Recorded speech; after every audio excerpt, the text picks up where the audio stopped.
E aí galera, beleza? Vamos lá para mais um vídeo e eu quero fazer um react desse vídeo aqui, né? É, Falando sobre a Bíblia é um livro machista, né? Não assisti ainda, mas eu acredito que sim, eu vou discordar desse cidadão em algum ponto, porque seria natural discordar. É o Iago Martins. Imagine que o esforço que eu estou fazendo para ouvir a voz desse cara é muito grande, tá? É um cara que eu não suporto ouvir, né?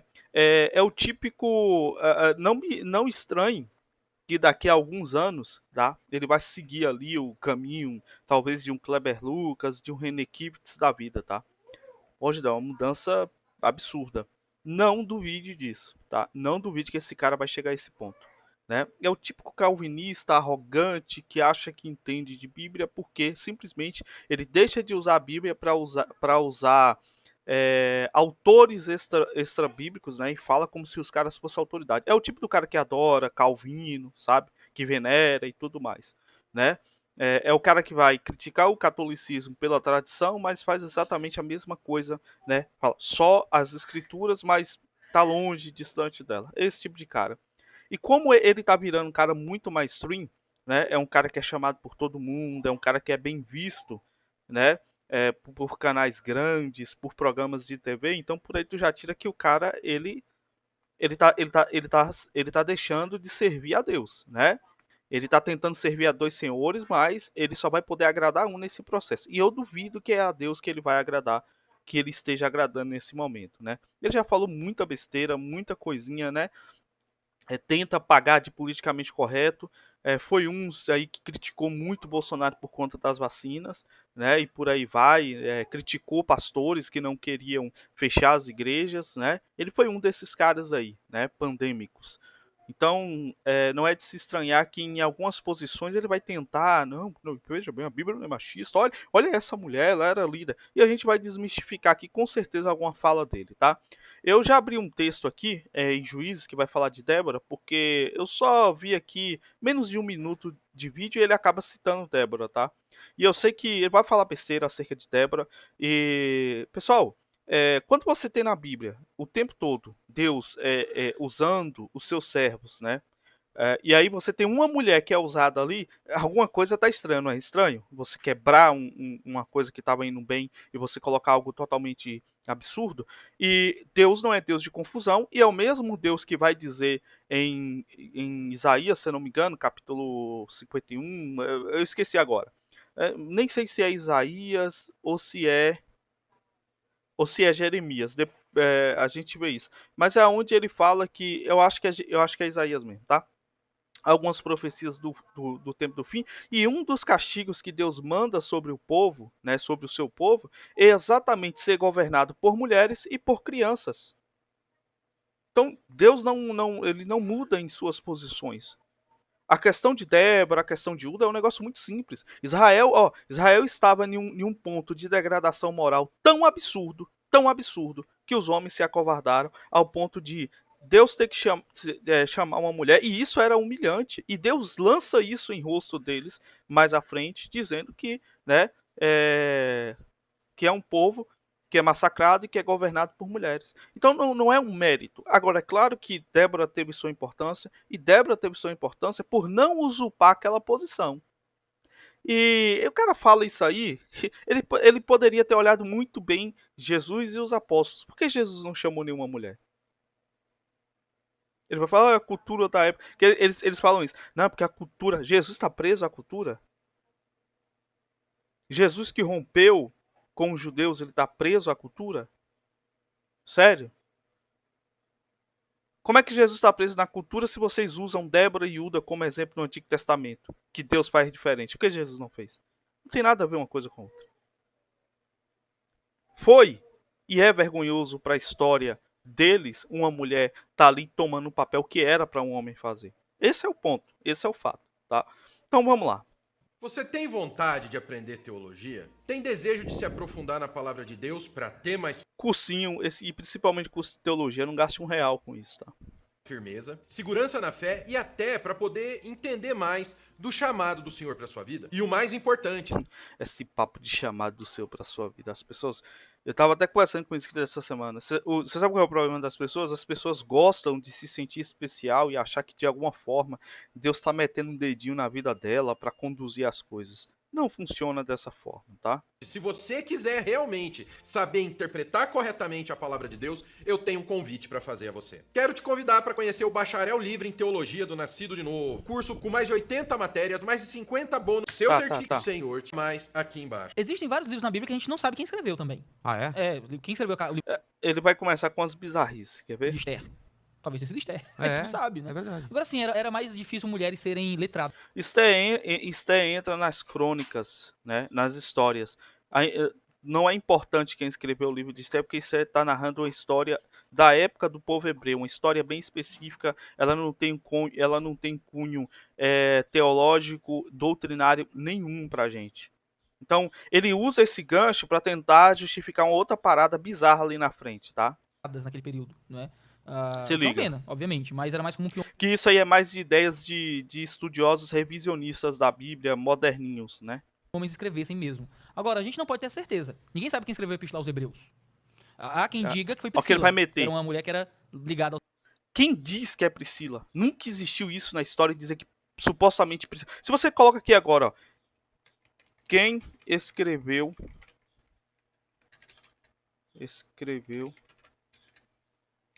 a carta aos Hebreus. Cartas aos Hebreus é de autoria do apóstolo Paulo. Não, mas não tem a linguagem. Pessoal, pelo amor de Deus, quem lê Bíblia, estuda a Bíblia, sabe que a mesma linguagem que Paulo utiliza nas suas cartas é a mesma linguagem que Paulo utiliza em Hebreus. E provavelmente Hebreus Paulo escreveu quando ele estava preso. E quem era o escriba de Paulo? Lucas. Todo mundo sabe disso. Então, por mais que quando a carta foi achada ela não tenha a assinatura do apóstolo Paulo, a linguagem, a forma, o que foi ensinado ali é característica do apóstolo Paulo. E outra, hoje já existe um consenso mais do que absoluto que a carta dos Hebreus é de autoria do apóstolo Paulo, tá? Então, isso aí que ele tentou meter foi uma lacrada. Outra, porque se ele fosse cogitar um escritor para os Hebreus, quem é que falaria Priscila? Priscila é irrelevante na história. Ela tem uma passagem ali ou outra, ela auxiliava Paulo, mas quando Paulo estava em determinado lugar, quando Paulo estava na Grécia, se eu não me engano, ela não acompanha Paulo em suas viagens. Priscila era uma mulher de status, tá? Era uma mulher grega, romana de status, aonde ela auxiliava os cristãos porque ela tinha posses, ela tinha propriedades. E ela auxiliava, ela evangelizou o marido, converteu o marido, e ela tinha posses, ela ajudava outros cristãos na época, ela não viajava com o apóstolo Paulo. Ela não escreveu nada. O cara me meteu uma dessa aí, e simplesmente é para querer lacrar e dizer, nossa, não é, ó, tá vendo? Priscila, ela ensinou. Meu Deus, cara, isso é uma aberração, uma carta escrita, de ensinamento escrita por uma mulher. E no cânon bíblico, isso é uma aberração tão bizarra. E outra, qualquer estudioso sério da Bíblia, ó, eu nem vou aqui porque esse aqui tá bem específico, mas vamos aqui, ó. Quem é o autor do livro de Hebreus? Você vai pegar, o livro de Hebreus foi escrito para exortar cristãos que estavam correndo o risco de abandonar sua fé em Cristo. Pelo relato, beleza. O autor de Hebreus adverte que fizeram, mas afinal, quem foi o autor? O que sabemos de certeza é que o livro é anônimo e o autor não se identifica. Porém, existem várias teorias quanto à autoria. Alguns falam que é o apóstolo Paulo, Barnabé, Apolo, Priscila ou mesmo um autor desconhecido e discípulo de Paulo. Cara, tá aqui, ó. Paulo, tá? Apolo não é, tá? Não tem como Apolo ter sido, mas Paulo, ó, também sabemos que o autor e seus leitores pertencem à segunda geração de cristãos hebreus. Os primeiros líderes já haviam morrido e o autor pede que obedeça aos seus líderes atuais. A data mais provável fica entre 65 e 85.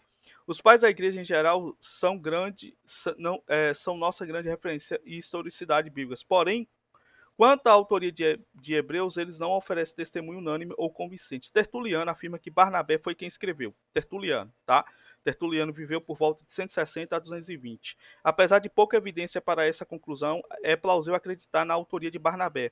Afinal, sim, se você pegar a epístola de Barnabé, também é muito parecido com a linguagem de Paulo, então possa ser, mas se você estude bem as cartas de Paulo, você vai entender. Agora, existe aqui uma figura que viveu próximo a eles, foi dos discípulos de alguns deles, e está afirmando que é Barnabé.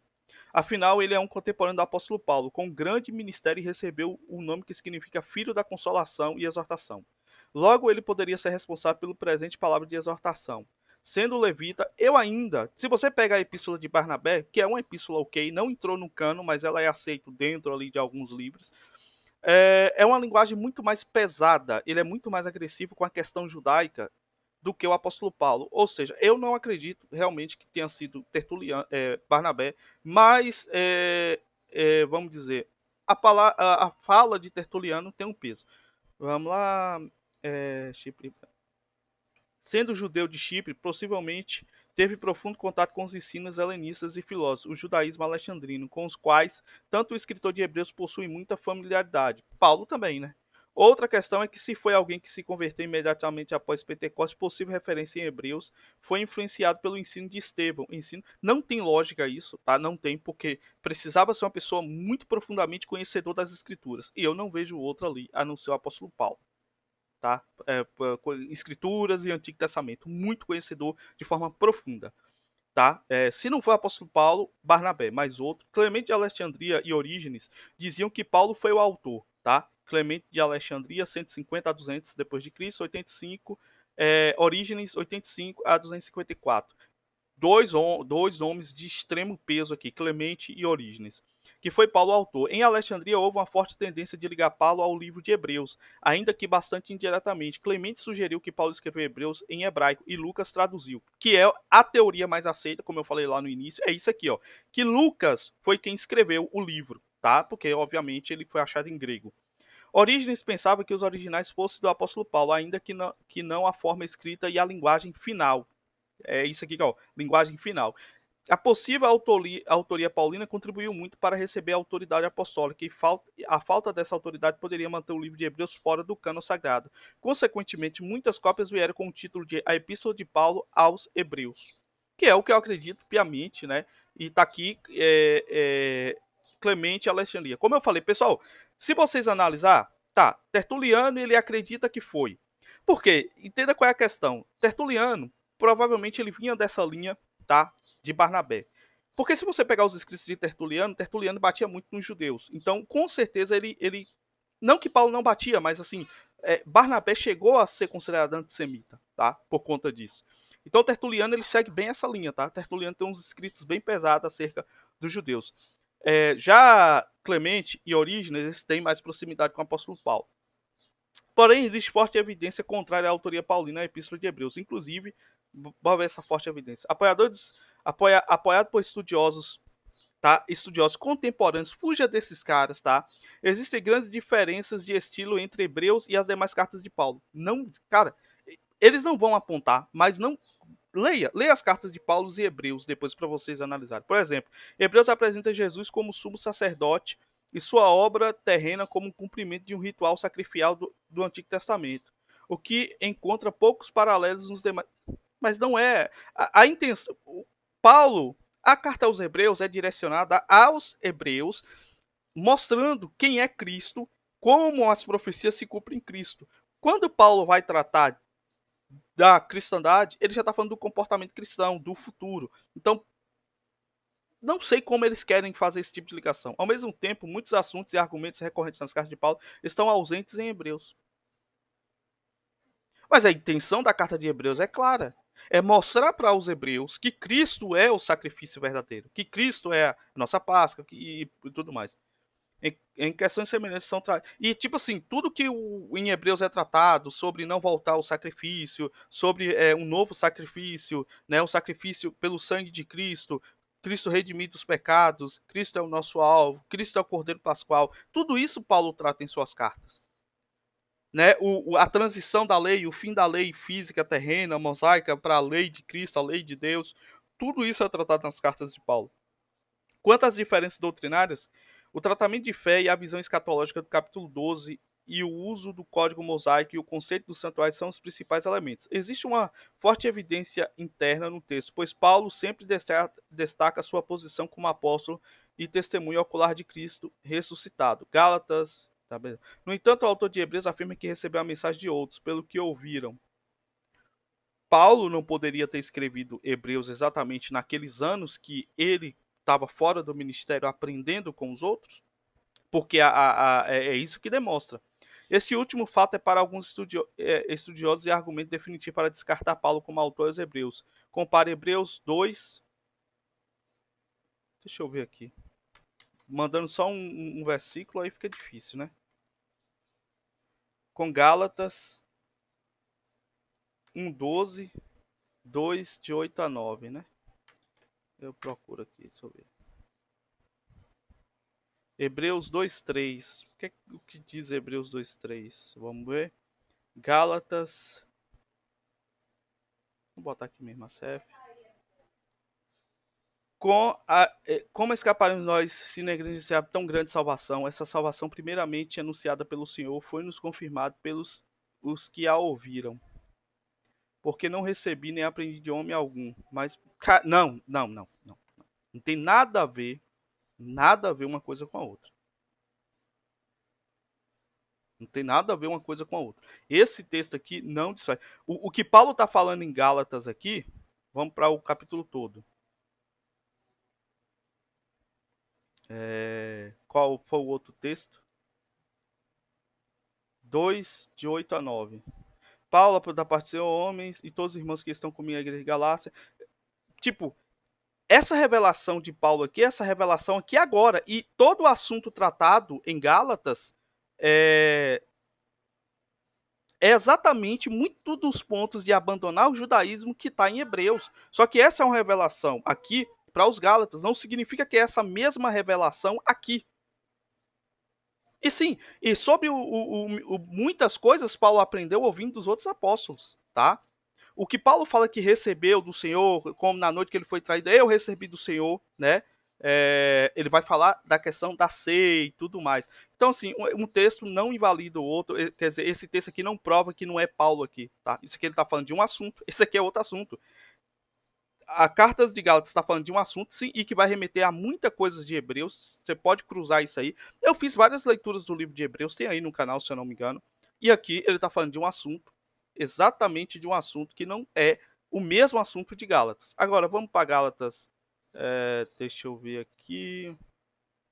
8:9. Gálatas. Sério que ele botou esse. Ah, não. 2:8:9. Já estava 2:8:9. Deixa eu ver aqui. Porque aquele que operou eficazmente em Pedro para o apostolado de circuncisão, esse operou também em mim com eficácia para os gentios. E conhecendo Tiago, Cefas e João, que eram considerados como as colunas da graça e que me havia sido dada, deram-nos as destras em comunhão comigo e com Barnabé, para que nós fôssemos aos gentios e eles a circuncisão. Tá? Só que, quando você pega aqui Gálatas, você pega Coríntios, Paulo está falando aos judeus dessas respectivas comunidades. É o primeiro erro, ou a pessoa não conhece a carta de Paulo, ou é alguém que defende essa teoria que seja outro autor.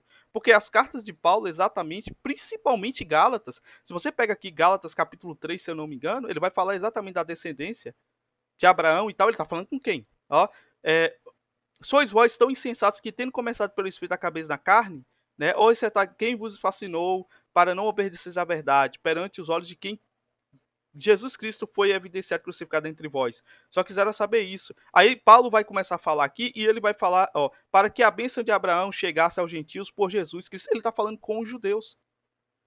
Aqueles judeus que aceitaram o evangelho e queriam voltar às práticas da lei. Como é que a pessoa fala que Paulo não fala aos judeus? Paulo mais fala aos judeus aqui em Gálatas, se eu não me engano, Coríntios, ele vai falar muito aos judeus. Romanos, ele vai falar a comunidade judaica em Roma. Tanto que ele vai falar de coisas sacrificiais, ele vai falar da lei passada, né, da lei mosaica, tudo isso. Então você vê que, não sei qual é a ideia do texto aqui, mas é estranho, tá?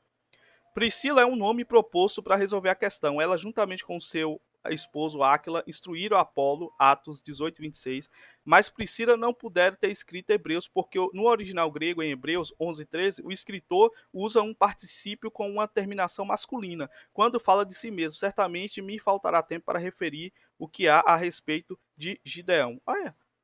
Obrigado, zoeira. É porque Gideão é um dos heróis da fé na Bíblia, então ele acaba sendo citado bastante. Ou seja, pelo menos aqui descarta totalmente Priscila, porque sim, o escritor de Hebreus, ele se coloca na posição masculina o tempo todo. Então, aí daqui a pouco vai aparecer algum maluco. Não, é porque as mulheres... pelo amor de Deus, Priscila era dona de propriedades. Priscila era grega, tá? Priscila, ela falava ativamente, ela tinha espaço na sociedade grega na época. Ela não precisava se esconder, tá? De jeito maneira, tá certo?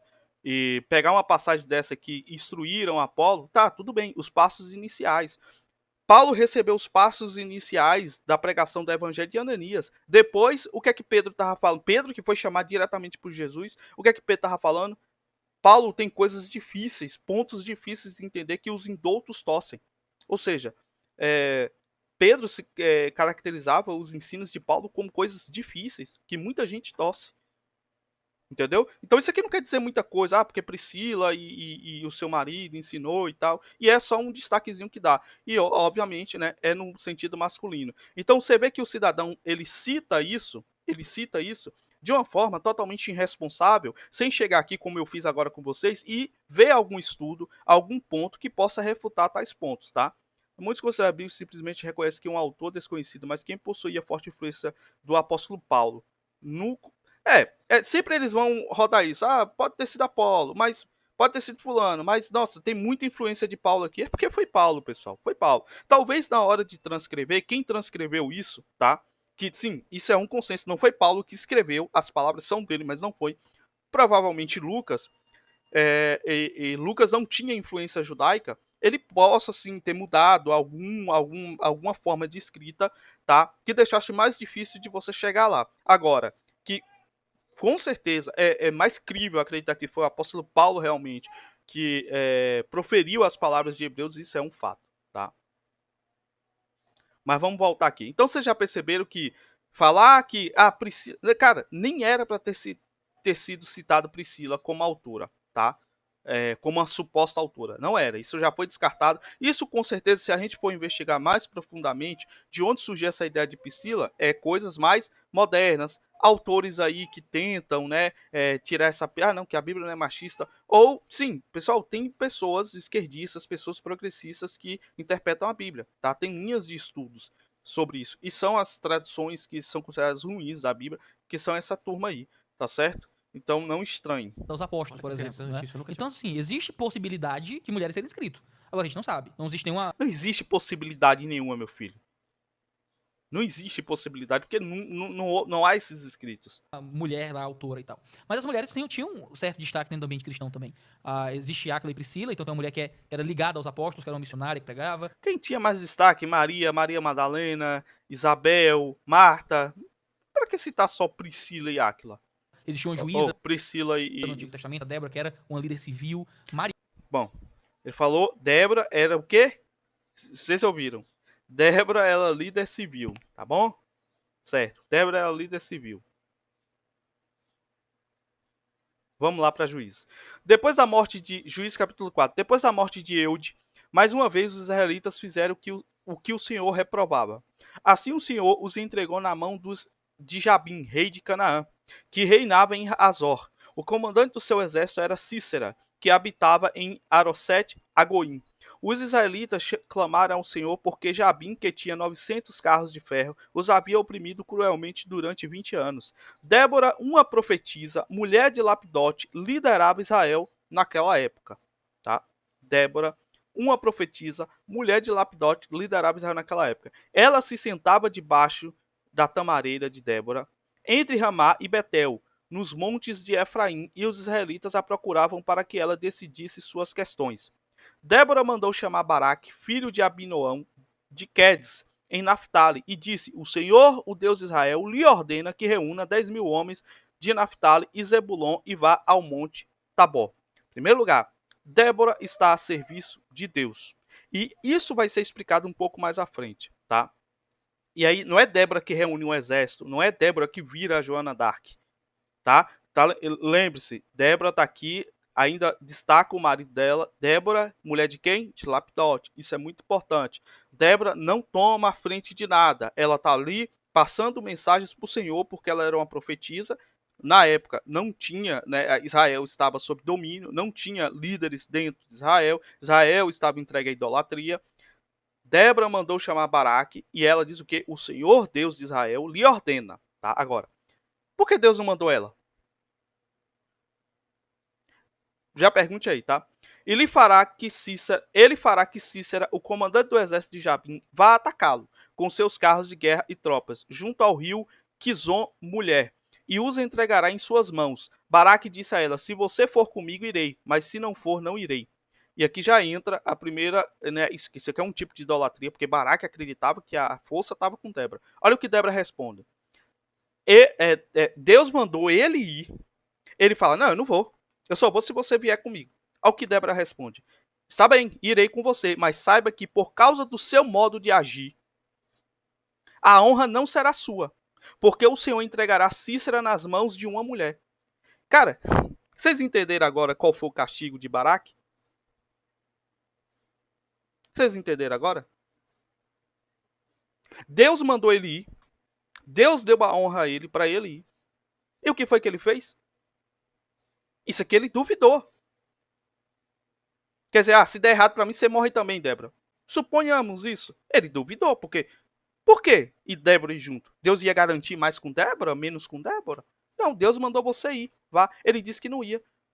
E olha a sentença de humilhação que Deus deu para ele. Quer dizer, o cara vai vencer uma guerra, mas a glória não vai ser dele, vai ser de uma mulher. E ele não fala que mulher, vai ser uma mulher. Ó, está bem, irei com você, mas saiba que por causa do seu modo de agir, a honra não será sua, porque o Senhor entregará Cícera nas mãos de uma mulher. Então Débora foi a Quedes com Baraque.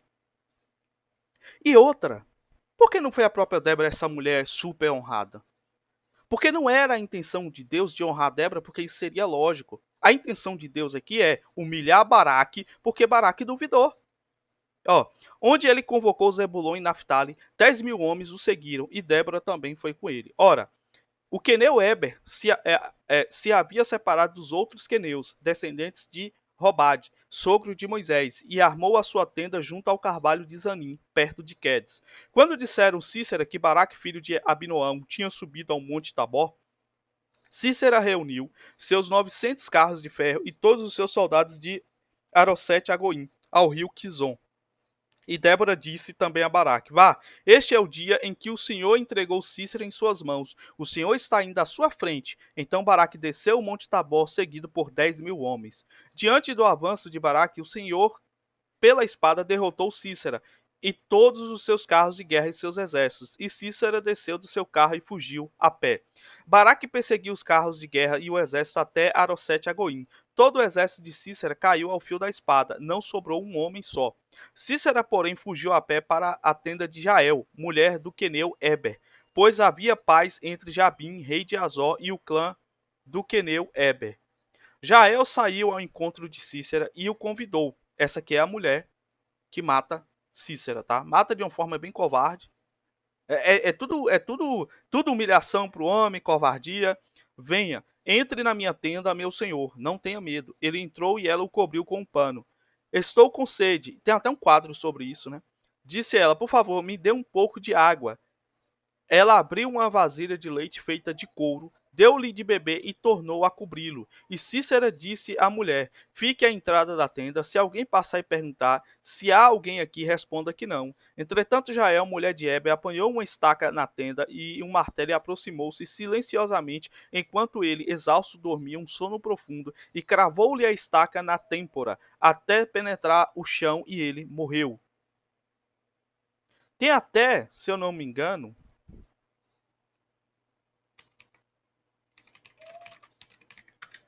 um quadro temático. Isso. Esse quadro é muito famoso. Cara, se eu não me engano, tem até tem muitos lugares, jogos, tem muitos lugares, porque é muito famoso, né, esse quadro e tal, né?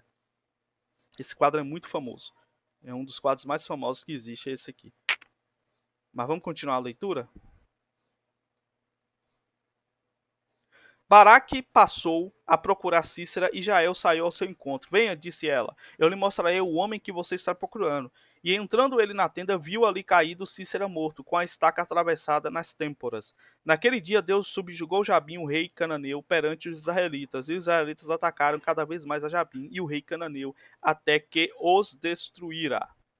Naquele dia, Débora e Baraque, filho de Abinoão, entoaram um cântico, consagraram-se para a guerra, os chefes de Israel, voluntariamente.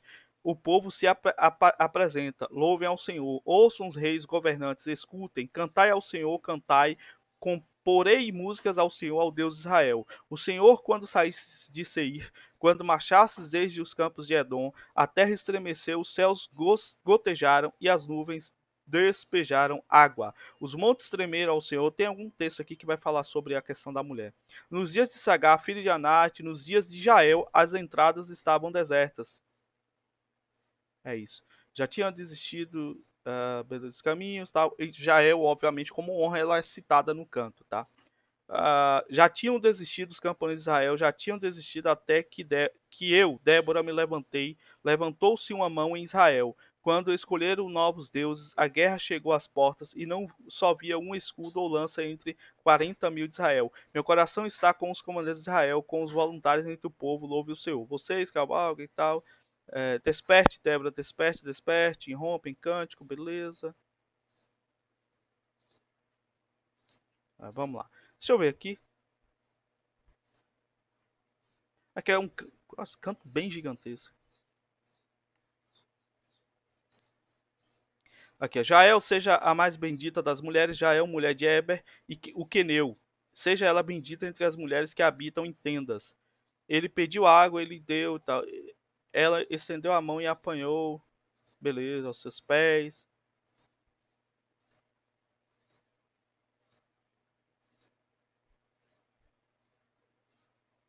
Beleza. Tá, aqui é um canto.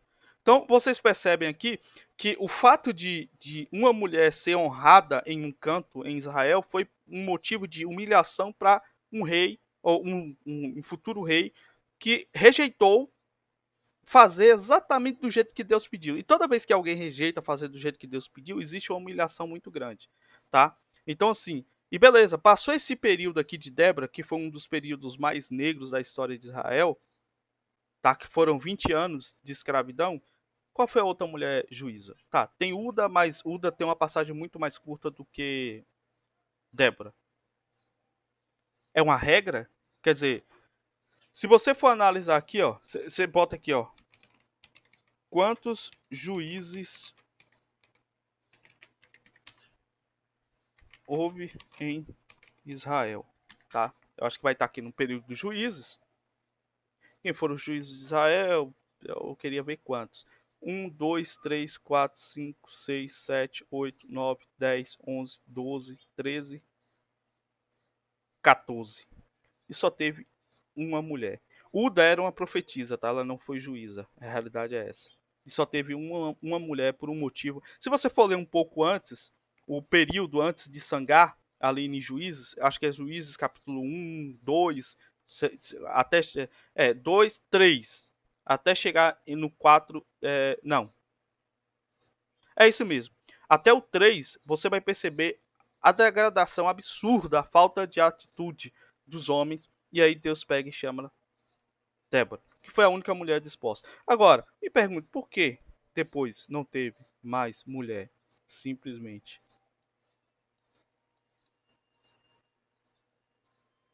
E você vai ver que a maioria desses homens aqui tiveram problemas com mulheres. Principalmente aqui, ó. Sansão. Jefter teve problema com promessa idiota. Gideão teve problema com mulheres, muitas mulheres. Gideão teve 70 filhos, todos os filhos dele se mataram. Os caras doido, maluco. Samuel foi o último e foi o melhor período de juizado que teve foi com Samuel. E daqui Samuel, obviamente, unge o primeiro rei, que foi Esaú e tal. E aí volta as porcarias de novo. Tá certo? Então, o cara pega uma exceção por um motivo não bom pra dizer assim, não, essa mulher aqui foi foda. Não, cara, não é assim que funciona.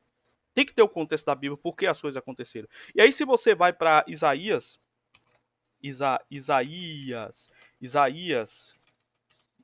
Isaías, capítulo 4, se eu não me engano, você vai, na realidade, notar que isso não foi algo bom. Deus usou isso tanto na época para humilhar Baraque, como depois para falar aos hebreus, ó, vocês são governados por mulher. Ó.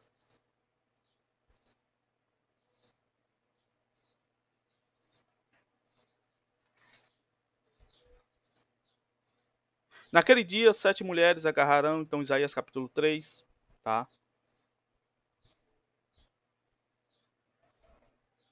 Tá aqui, ó.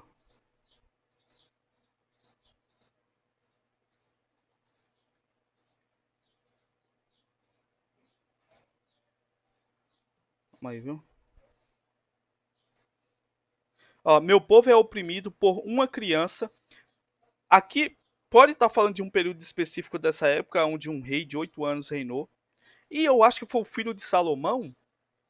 Não. Joaquim. Não, foi o filho eu acho que foi o rei Joaquim, que é o rei mais novo da Bíblia. E foi um dos piores, se eu não me engano.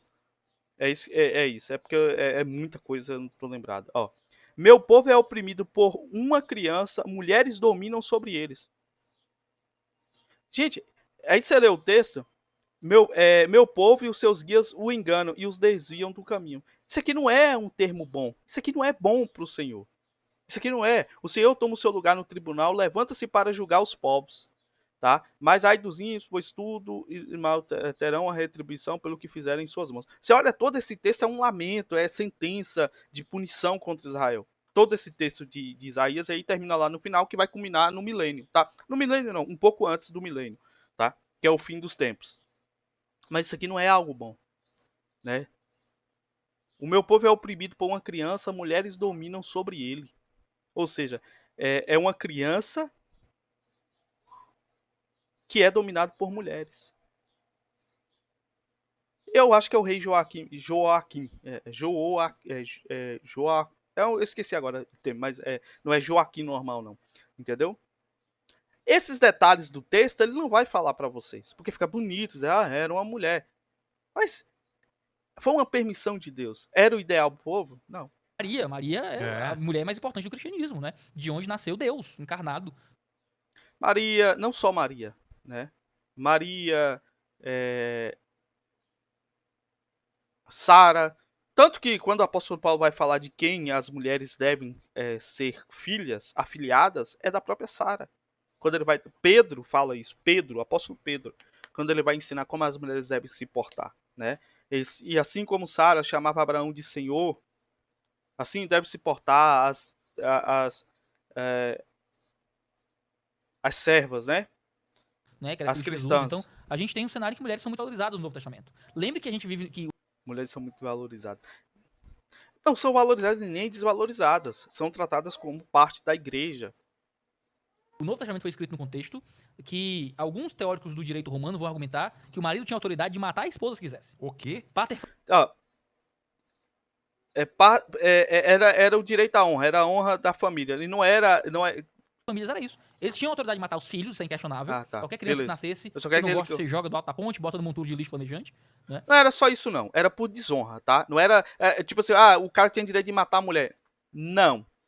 Se a mulher traísse, era direito à honra. Se o filho desobedecesse, era direito à honra. Não era tão simples. E outra, ele tá falando essa parte, mas a sociedade romana era bem aberta a mulheres. Tá? Mulheres tinham ali riqueza, tinham autoridade, tinham poder. Você tá entendendo? Então, assim, você tira a canalice desses caras nesse ponto aí. Será que eles não sabem? Sabe, mas eles precisam desenhar. Não, entenda, às vezes a Bíblia tem uma ideia assim. Na realidade, não, as mulheres poderiam falar em público, as mulheres poderiam, né, interromper reuniões, tudo. Mulheres poderiam, mas na igreja não podia. Então, para eles desenhar essa coisa de que não, a Bíblia não é assim e tal, aí eles falam que em Roma, não, Roma era um absurdo. O marido podia matar a mulher. Mas o cristianismo não permitia isso. O cristianismo nunca permitiu isso. Agora, ordem e decência tinha. Então, você vê o extremo que o cara leva a parada. Mas ele não vai falar isso. Um exemplo, a própria Priscila que ele citou é uma mulher grega que tinha posses, autoridade. Porque ela era rica. Mas sim, isso é debatido no direito romano, mas a ideia do parto em famílias dava autoridade sobre a mulher. Tinha mulher que apanhava, sabe? É uma loucura. A mulher não tinha espaço Isso não social nem era nada. e nem pela lei. Não tinha espaço na. Ah, meu Deus do céu, cara. Eu não vou abrir aqui mais tempo. Olha o tempo do vídeo. Nem sei. Era um vídeo que eu queria fazer em 20 minutos. Ah, já tá em 40 já tá no dobro. A lei do povo, ele não era Mas vocês podem pesquisar aí, tá? preso nem nada. Não, em muito contexto era totalmente permitido. E aparece Gênesis dizendo que a mulher é criada com o mesmo valor que o homem. Aparece Provérbios lidando ali com o homem que ama a sua esposa e cuida e faz bem a sua. Na Gênesis, a mulher é criada com o mesmo valor que o homem. Ela não foi criada depois para ser adjuntora, auxiliadora? E a responsabilidade de governar e de dominar não era do homem?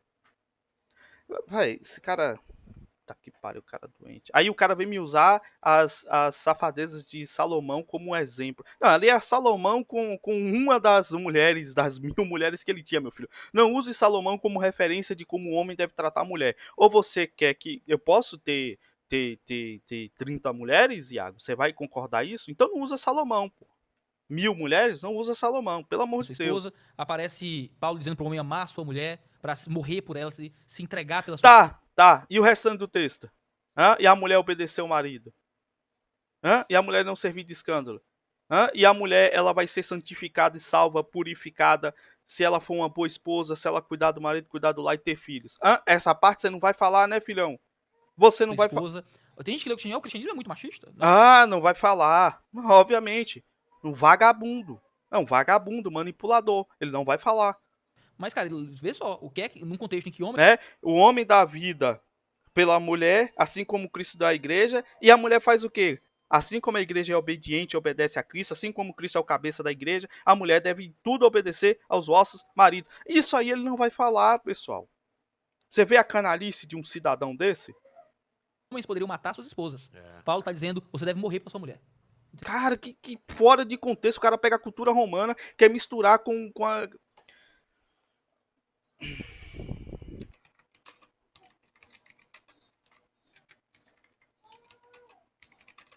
Vamos lá no texto.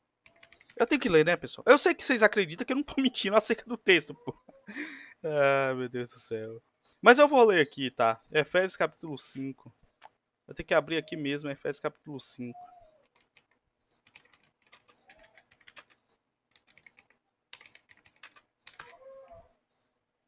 Eu tenho que ler, né, velho? Sede, pois, imitadores de Deus como filhos amados, e andai em amor como também Cristo vos amou, e se entregou a si mesmo por nós em oferta e sacrifício a Deus em cheiro suave. Mas a fornicação e toda impureza ou avareza nem ainda se nomeia entre vós como convém os santos. Nem torpezas, nem porvices, nem chocarrices, que não convém, mas antes ações de graça. Porque bem sabeis isso, que nenhum devasso ou impuro ou avarento ou idólatra tem herança no reino de Cristo e de Deus. Ninguém vos engane com palavras vãs, porque por essas coisas vem a ira de Deus sobre os filhos da desobediência. Portanto, não sejais seus companheiros, tá? Dessas pessoas aí que ele citou acima. Porquanto, no outro tempo eras trevas, mas agora sois luz no Senhor, andai como filhos da luz, tá? Vamos lá.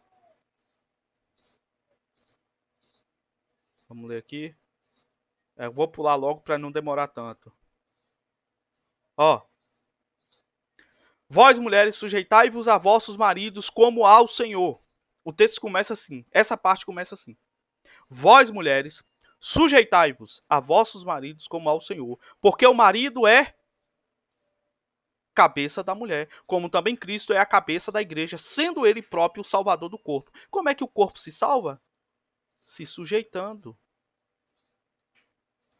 à cabeça. De sorte que, assim como a igreja está sujeita a Cristo, a igreja vive sem Cristo, pessoal. A igreja é independente, a igreja é lacradora, a igreja é empoderada, a igreja é forte, a igreja é super foda. Não. A igreja está sujeita a Cristo. Assim como também as mulheres sejam em tudo sujeitas aos seus maridos. Vamos aqui ver o que significa sujeito, sujeita, ou sujeitar, né? Vem do verbo sujeitar. Transitivo direto e bistrantivo de pronominal. Torna-se sujeito, dependente ou obediente graças ao emprego de violência ou dissuasão, subjugar, submeter. reprimir, refrear. Ou seja, o sujeito, o se sujeitar aqui é uma ação de força, de violência, não do marido, tá? Não do marido. A gente pode usar que o termo que Paulo utilizou é um termo forte, ou seja, dependente, obediente. Isso aqui é, claro, vai ter dicionário, por quê? Tem dicionário que pega essas palavras que tem cunho bíblico e coloca alguma coisa ruim. Isso aí já foi comprovado, tá? Submeter, fazer com que se torne dependente ou submisso por meio de violência e persuasão. Sujeito ou país ou pobreza, sujeito à esposa ou maus tratos. Você tá vendo como é que os caras fazem isso aqui? Pra distorcer a Bíblia? Aí o cara vai lá, a Bíblia tá falando de amor e tal. Se sujeitar em amor, não sei o que lá, obedeçam em tudo. Aí, o cara vai lá, não, o que é sujeitar? Eu vou no dicionário. Aí tá aqui, ó. Sujeitar a esposa a maus tratos. Por quê? Pessoal, vocês acham que isso aqui não é de propósito, porque tá na Bíblia? Né? Só que aqui tá, ó, subordinar a apreciação de sujeito ou texto ao conselho. Reprimir e impor limitações ao sujeito, vício, sujeito ou vício tratamento. Tá. Então, tá vendo como eles pegam o significado? Mas é óbvio que o apóstolo Paulo tá falando aqui em... Como é que Paulo tá falando em amor? E ao mesmo tempo isso vai significar puramente sujeição, maus tratos. Ou aqui foi descarado, né, velho? Aqui, ó, sujeita a esposa a maus tratos. Entendeu? É isso que eles tentam passar. Mas vamos lá. De sorte que assim como a igreja está sujeita a Cristo, assim também as mulheres sejam em tudo sujeitas aos seus maridos. Tá? Em tudo. Sejam em tudo, como a igreja está. E aí Paulo completa dizendo, vós marido, amai vossas mulheres. Tá. Como é que se sujeitar é maus tratos se o cara tá mandando você amar? Como também Cristo amou a igreja. Não tá claro? E assim mesmo se entregou por ela. Então, quem ama, quem se entrega, não maltrata, né? É óbvio. Agora, é preciso essa obediência, essa sujeição em tudo. Para a santificar, olha o que Paulo diz. Para a santificar, purificando-a com a palavra pela lavagem da água, para apresentar a si mesmo igreja gloriosa, sem mácula, sem ruga, nem coisa semelhante, mas santa e irrepreensível. Assim devem os maridos amar suas próprias mulheres como seus próprios corpos. Quem ama a sua mulher, ama a si mesmo. Você vai se maltratar? Porque nunca ninguém odiou a sua própria carne, antes a alimenta, sustenta, como também o Senhor a igreja, porque somos membros do seu corpo, da sua carne e dos seus ossos. Por isso deixará o homem pai e mãe e se unirá à sua mulher e serão dois uma só carne. Então a sujeição bíblica é em tudo, é obediência, é submissão, mas não tem nada a ver com os maus tratos. Porque ninguém vai maltratar a sua própria carne, o seu próprio corpo. Mas vai ensinar, redaguir, amar. Certo? Por que esse vagabundo não fala isso aqui? Ah, na Bíblia manda amar e se matar pela mulher. Sim, e o papel da mulher? Tá muito claro na Bíblia. É por causa desse cidadão, desse tipo de gente, mau caráter, que alguns caras se afastam da fé cristã. E que alguns fazem vídeo, eu até fiz um vídeo resposta a um canal, esqueci o nome agora, mas tá aí, onde ele cita até como uma crítica ao cristianismo, isso aí, que os pastores falam que os homens devem... Vocês estão entendendo agora, mesmo, como é que funciona? A Bíblia fala um negócio bem claro, chega um vagabundo desse e distorce. Tosse, né? Entendeu? Então é um contexto... porque começa lá do Gênesis, já começa da lance da costela, né? A mulher veio da costela do homem. Isso é muito bonito, cara. Eu acho muito bonito. Quer ver? A ideia de... Isso é muito... As conjecturas idiotas que eu ouço isso desde criança, cara. Não, porque Deus não tirou a mulher da cabeça pra ela estar acima do homem. Porque Deus não tirou a mulher do pé pra não pisar, para o homem não pisar na mulher. Mas Deus tirou da costela porque ela é igual, é pra estar do lado. Quer ver? Ele vai falar essa merda, se liga. De que o homem tem um pedaço arrancado dele pra fazer sua esposa. O homem era completo. E Deus diz, não tá bom. É isso que Deus diz, não tá bom. Aí Não, Deus não falou que não tava bom a criação do homem completo, não. Deus arranca algo do homem, faz algo faltar nele pra construir a sua mulher, pra que ele só nela. Cara, essas conjecturas de gente idiota, velho, que pega a Bíblia. O negócio tá escrito certinho, tá claro. Aí o cara fica conjecturando. Ele Eu encontrasse odeio. completude. Bonito E a isso. linguagem é justamente essa. Se o cara tava completo, não, Deus descompletou. Linguagem não é uma metáfora que eu tô colocando no texto. O texto diz que agora no ato sexual ele se torna uma só carne. O homem se une à sua mulher e se torna uma só carne. No sentido de que agora há uma completude muito grande entre eles dois quando eles se unem dentro do casamento, inclusive sexualmente. Porque falta algo no homem. Não, dentro do casamento, inclusive sexualmente, não. Sexualmente, o casamento é consumado através do sexo. Quando ele coloca dentro do casamento, inclusive sexualmente, tá aí o sexo fora do casamento. Tá consumando algo, filhão. Pelo amor de Deus. É menos pior? É? Homem. E a mulher foi feita justamente com o propósito de completar o homem. Enquanto o homem está vazio até encontrar sua mulher nesse Completar não. Adjuntora, auxiliadora. Isso aí não é completar, tá? propósito. Então há uma dupla a completude que é encontrada no casamento segundo a perspectiva judaico-cristã. Não é? A linguagem do livro de Cantares, o livro de Cantares é uma canção de amor romântico do Antigo Testamento, que Salomão escreveu para uma de suas esposas. Salomão escreveu para uma de suas esposas. Pronto, parou aí. Não é exemplo para ninguém. Porque o rei tinha várias esposas, porque fazia parte dos contratos de paz, né? O Salomão Não, Salomão era descarado. tinha mulher que ele sabia nem quem era, provavelmente. Ah, é? O mundo tinha muita bigamia, né? E isso era poligamia e tudo mais. E Salomão, ele diz que ele tinha, eu acho que era 300 esposas. Você tá brincando? Salomão significa rei de paz. Você sabe, seu retardado mental. Esse cara é retardado. Quem é que não sabe a história de Salomão? Se você casa com a filha do rei, como é que vai ter guerra entre os reinos? É. Então isso era uma jogada política. Você casava, às vezes a mulher nem morava com você, ou morava, você não sabia nem quem era. Né? Salomão devia ter mulher que não sabia nem o nome, não sabia nem quem era. Mas era um jogo político para poder criar paz Sim, isso é verdade. Salomão recebia essas filhas de monarcas como presente e tal. no reino. Entendi. Então você tem no livro de Cantares a mulher dizendo: eu sou do meu amado e o meu amado é meu. Né? Nossa cultura diz assim: ninguém é de ninguém. Né? Não é isso, não. A ideia é assim: no machismo acham que o homem é dono da mulher, né? Que o homem tem esse poder de mando. Em algum outro movimento um pouco O cara usou o termo machismo. O cara usou. mais radical pro Mas outro mesmo lado. na igreja... Tem, na justifica-se tudo. O homem não é dono, mas ele é o cabeça. Enquanto a mulher concorda estar com esse homem, a mulher está com esse homem, ele é o cabeça. E se ela quer ser serva de Deus e obediente, ela obedece o marido. Ele é o cabeça. Ele é o chefe. O protestante fala que o homem tem um poder sobre a mulher, uma É. autoridade sobre a mulher. A autoridade é uma palavra que é usada na escritura de muitas formas, né? A ideia do homem, o homem como cabeça da E a esposa. mulher é o pescoço, né? Não tem esse papo. Tem Eu sou essas da brincadeiras, igreja, tem essas você sabe, brincadeiras. né? Só que assim, quando se usa a linguagem de papéis, né, de autoridade e submissão, geralmente a gente se interpreta isso na cultura como algo muito violento. Se o homem tem autoridade sobre a esposa, por quê? Porque ela sabe menos? Ou o que quer, né? E não é nada disso. Existem divisões de Quer papéis ver? no casamento. Né? Tá, meu amigo, se você não vai explicar uma inferioridade feminina, uma superioridade masculina, seja biológica, seja espiritual, e por aí vai, como é que tu vai explicar um estar abaixo do outro?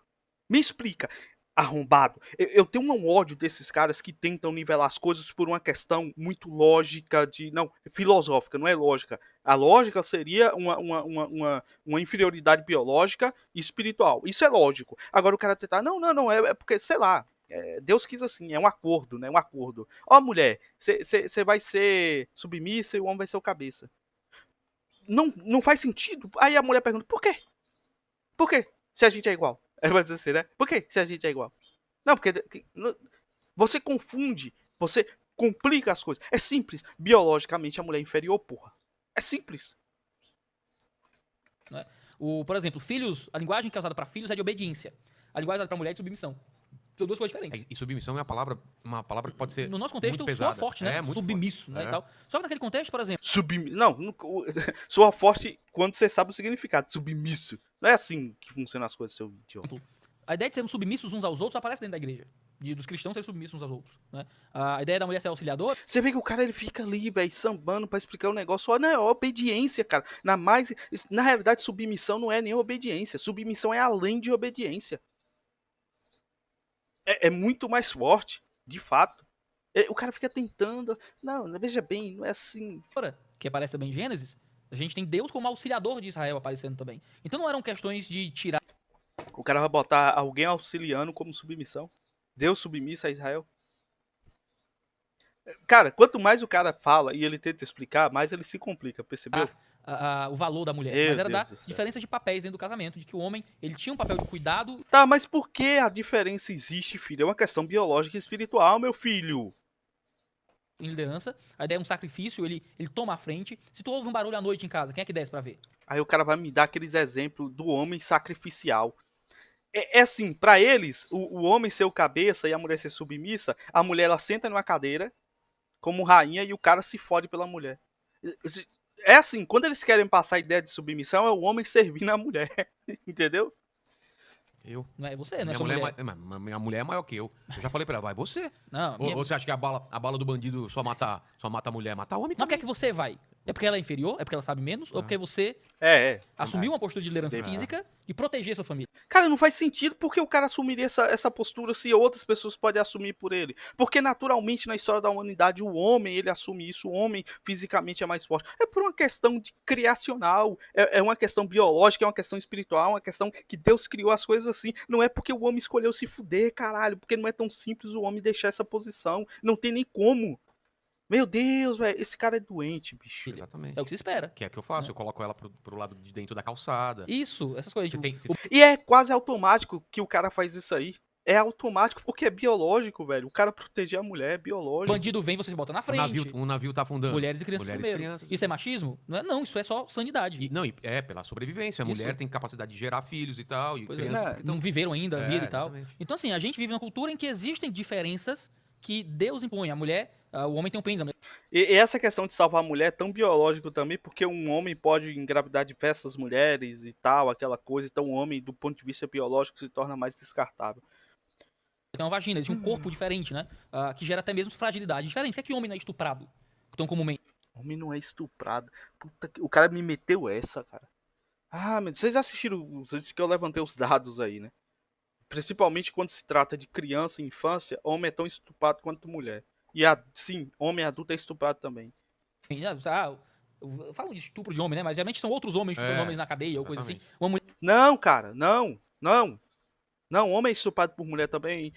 Relacionamentos homossexuais também existe estupro. Não, cara, não é questão de cadeia, não. Cadeia praticamente hoje nem acontece isso mais. Vocês têm uma noção. Essas notícias aí é coisa antiga, hoje nem acontece mais. Você vê que o cara vive numa bolha, velho. mulher estuprar um homem é muito difícil, porque como é que ela faz isso? Força física. O homem não, o homem É o mesmo papo. Por que não se pega tanto estupro de mulher com crianças e o número é tão alto? Por um motivo simples, não deixa marca, velho. ele consegue se impor, porque ele tem um membro que fica rígido, que ele coloca dentro da mulher. Pra mulher fazer isso com o homem é mais difícil, ela é quem recebe, geralmente. Então, isso gera, por exemplo, O cara parece uma criança um falando. medo da mulher com relação à sua segurança sexual na rua, que o homem geralmente não tem. É, medo. Mulher tá com muito medo.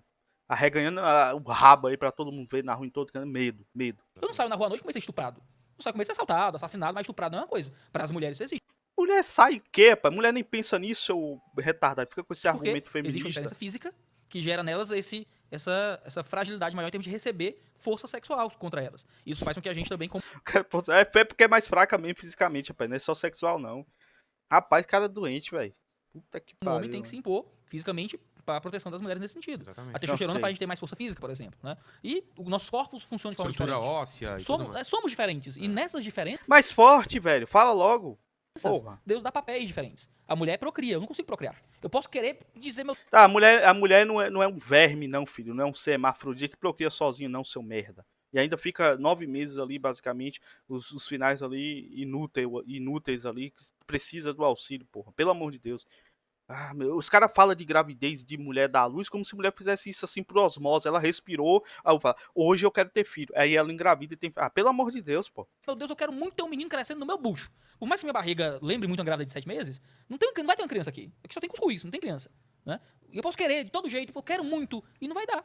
Se você quer ser um doente, você é um doente. E vontade de ser gay. A criança vai nascer na barriga da minha mulher e não da minha. Né? Porque somos diferentes. E essas diferenças geram, dentro da estrutura do cristianismo, posturas diferentes e papéis diferentes dentro do casamento. Não porque existem capacidades diferentes, não porque existem valores. Existe capacidades diferentes, existe valores diferentes. Mulher não lidar com honra como homem lidar. Mulher, pô, até na ciência fala que em questão de lógica, cálculo, pô, tem tanta diferença biológica entre homem e mulher. O cara, não é por isso. Diferentes, mas simplesmente que existe complementaridade nas funções, geralmente. Tá, então, pessoal, na moral, perca de tempo. Quer dizer, não foi perca de tempo, não. Eu sei que vocês vão aprender muito com o que eu falei aqui, né? Ó, os ateuzinhos. A Bíblia foi escrita pelos inteligentes escravizar os burros. Viu? A Bíblia é interpretada ao seu interesse próprio. Melhor cada um interpreta o seu interesse. Até vós, mulheres, vós. Aqui é o cara tendo, não, a Bíblia é machista assim, tá ligado? Aí os caras, marido ame sua esposa e tal. Não entendi. Não entendi qual foi desse ateu revoltado, não, mas esse bando de maluco. Então tá aí, pessoal. O que, é que vocês acharam do Iago, mais uma vez, Iago lacrador? E olha que eu acho que esse tempo ele tava menos pior do que tá agora, viu? Agora ele tá mais lacrador, mais evidente, depois da pandemia. Que eu acho que isso aqui. Não, acho que isso pode ser recente. É recente. É recente. Como é uma live, né? Pode ser pior do que o que a gente viu aqui. Mas é isso aí, pessoal. Valeu. Espero que vocês tenham gostado. Lembrando, mais uma vez, quem quiser dar uma força pro canal, tá aí nossa chave Pix na descrição. Vai ser de grande valia, tá certo? E desejar aí. Quero agradecer ao Davi, que fez uma última doação aí. Valeu e até o próximo vídeo.